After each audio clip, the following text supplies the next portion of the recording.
saying that it was her sister because she had been missing for all that long a period of time. But the family had never reported her missing because they weren't close. And I always thought that was so odd and so chilling that you wouldn't even report your sister missing for so many years. Wow. We have another caller from Northeast Texas on the line here. Hello Northeast Texas. Hello. How are you this evening? Yes. I'm doing good. Great. Well, tell us. I'm calling about serial killer David Wayne McCall that was here in Paris, Texas. I knew him between 1984 and 1987. Uh-huh. And at the time, I was only 16 years old, and one of the guys that we both hung around told me that he had raped a woman in Indiana. Now, all of this can be Googled now. But at that time, the only thing he had done that anybody knew about was rape. Quite a few years later, I would find out that they got him on 6 hits. Well, he'd killed 6 women, possibly more, because he had a job where he traveled. But it was 6 hits in and around Dallas. Oh, wow. Yeah. I smoked pot with this guy. I slept in the same room one time with this guy. And even though I was afraid of him and didn't know why, and, some people, some of the guys would rib me about that because, we were teenagers, so they did. There was no reason that anybody knew of to fear him. So I think it's very interesting that at 16 I picked up on something, even though I didn't know what. But I think that's very interesting that I knew someone who was going to become a serial killer. Yeah. And he started out with That's just scary. And it was David Wayne McCall, and you can Google information about him. Yes. It's horrifying to look back and realize that you were that close to someone like that. Yes. Well, what about Ann Rule? She actually worked with what's his face? Oh, Ted Bundy. You're correct. Ann Rule worked right next to Ted Bundy. Yeah. I think they were in some kind of a crisis call center or something. Yeah, they were. Suicide crisis call. She later went on to write the book, The Stranger Beside Me, about Ted Bundy. Yeah, excellent book. Excellent book. Henry, tell us. Go ahead. Tell us a little about. Yes, go ahead. Ann Rule's one of the great crime writers. Yes, she is. She's written a number of nonfiction true crime books.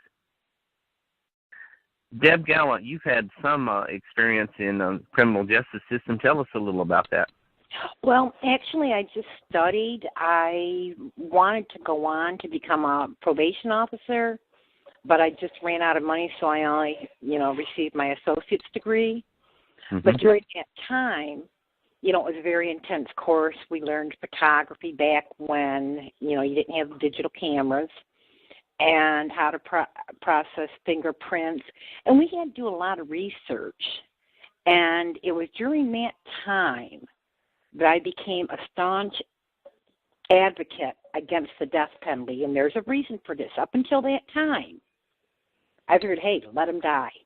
However, when I was doing research, and this was like 1988, I read up on how they had found 300, and I forget, so many people that they thought were guilty and later found out after their death they were innocent. And that made me think. I thought, even if one person, is put to death for something they didn't do, it's just wrong. And even though my next door neighbor was murdered, and I woke up to her screaming, being murdered, even that, at that time, we knew he did it, but all I wanted was for him to be in prison the rest of his life. I thought, make him be as miserable as he made, everybody else. And since then, they've come out with the Innocent Project and a lot of things where DNA has exonerated a lot of people that had been in prison for years, some on death row, and never thought they'd see the outside of the prison again. And here they had, were not even guilty. Deborah, have you ever heard of Randy Steidle? No. Now, where was he? I was just looking up the serial killer we had in our area. Go ahead. Well, Randy Steidle was someone that I met when I was very young. I was only about 18, and I dated him for a while. Several years later, he and another man, this is in a town, it's also called Paris, Illinois. He and another man were arrested for the murder of a young couple, Karen, and I can't remember the other man's name. It may have been Randy Rhodes. The bodies had been, I believe, strangled, stabbed, and the house was burnt down. Well, eventually Steidle and the other man, I can't think of his name, they ended up on death row. And 19 years later, Steidle was exonerated and found that he had been railroaded by the Paris police and the state's attorney. So he had spent all that time. He's not the man that originally came from Ohio, is he? No, I believe Steidle grew up as far as I know, he grew up in Paris, Illinois. Okay, the reason I was asking, because there was another case in Texas. I read the book so long ago, I can't remember. I want to see The Thin Blue Line, but I may be wrong. But the man had come from Ohio down to Texas to work, and he had picked up a hitchhiker. And he let the hitchhiker stay overnight with him, and I don't know, took him somewhere, and they found two bodies. The hitchhiker blamed it on him, and they let the hitchhiker off, stating that, well, he's state witness and all this. Years later, this man was on death row and had received reprieves. That's the only reason he was still alive. But years later, they somehow linked or figured out that he wasn't the one that committed the murders. But they didn't go after the hitchhiker. He had killed other people since they prosecuted him for that, but not for, this man. I read that book, I want to say in 1995, and I was just very upset about it because I thought, what kind of justice system is this? If the perpetrator goes free and somebody else and of course, now it's coming out all over the news that all these attorneys, police, prosecutors, and everything are fabricating evidence, and they're lying. And this apparently is going back, they say, for decades, and it's all over the country. And there's something called the Innocence Project. Yeah, and also something to do with the DNA. Some of the labs had mishandled DNA for decades. And, that's just really, really scary when you stop and think about it. Oh, yeah, because they would pick up stuff. Evidence, and put it all together, so you're getting DNA on items that otherwise wouldn't have had it, and it just messes the whole case up. Yeah. And that's basically what happened to Steidle. Yeah, like I said, I'd read that other one. I just looked up that murderer I was telling you about earlier. Okay, it says on here in a Lucas County Common Police Court on October 2nd, and this was, just a minute, let me see the year exactly. It says 2015, but it was in 2006. I didn't think it was that long ago. Okay, anyways, it says, in a tense Lucas County Common Police Court on October 2nd, Toledo long-haul trucker Delmas Colvin admitted to strangling and suffocating 5 prostitutes and dumping their bodies in remote areas in and around the city. Yeah. And at that time, they had links to him murdering a 7th prostitute. So, on it goes. Absolutely. There have been a number of people on the death row in a number of states that have been exonerated by DNA evidence at some point. Right. And that Barry Bonds case, that was in Montana. Are you familiar with that? The one where these women, these people all said that he had been in trouble when he was younger, and this girl, I think she was a valedictorian or something. Anyways, they lured her out to an area, and they admitted that they got into a fight, but then they said that Barry Bonds did it. And people have come forward to say, no, that's not what happened. You know, the women that got away with it, they were kind of girls then, but the ones that got away with it would brag about how they'd murdered once and got away with it. They let Barry Bonds out for like a year, and then they decided, no, we're going to just put him back in here, and they found him guilty, and he's, you know, has this life sentence, and I have been connected to that link. And one of the reasons being is, okay, you know, is there DNA that can exonerate him? I don't know that he's innocent, but, you know, when you have so many people come forward to state other facts, you know, it just makes you wonder. Yeah. And the prosecutor at that time was running for some kind of office, so he wanted to, you know, that's another thing. It becomes political. They want to make a name for themselves.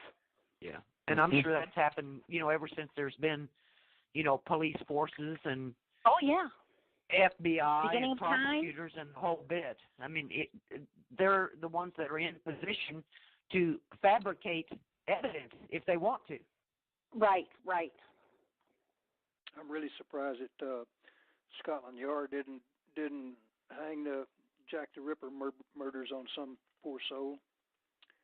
Well, they tried. You know, they tried.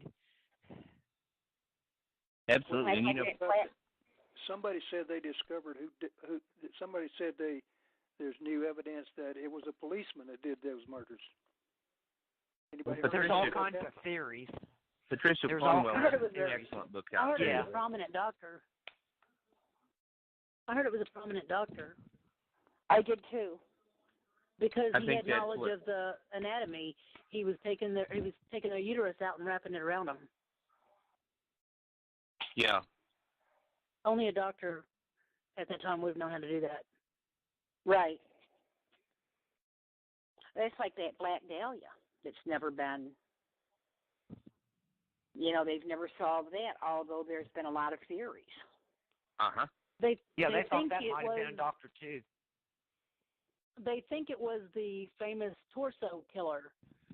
I can't remember what area he was killing in, but he was out of his normal area.